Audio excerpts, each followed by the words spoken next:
If you are into memory palaces, fairies, or the tarot, this is a fantastic book. I know I made a video when I was halfway through it and I wasn't sure. I now just finished it and I am really sure that even though this is a thick book, it's really worth your time.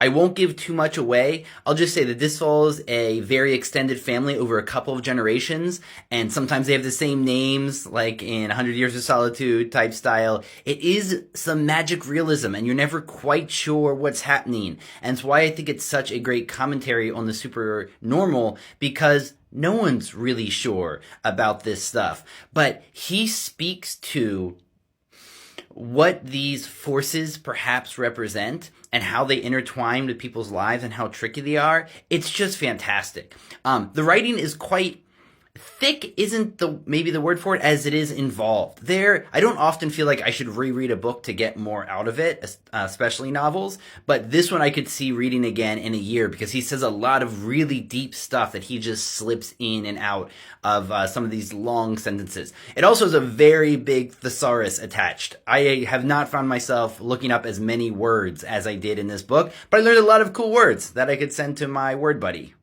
So what he says about the fairies and the tarot, I'll let you see on your own.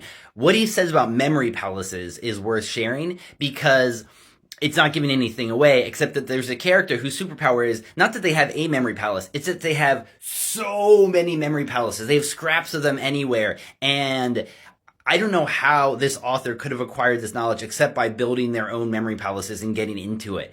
But he's talking about how when you have memory palaces of this complexity, the statues inside them start to influence each other. And sometimes you'll pass by a statue and it will have changed. You didn't change it. It changes itself because the idea is that these statues are actually drawing down divinity. Whether you make them physically on your altar or whether you build them in your head, they are divinity. And if you do it right, the divinity flows through them and you get to learn from that and perhaps utilize that energy. And so it's not the biggest part of the book, but the part about memory palaces is fascinating for taking your memory palace to the next level.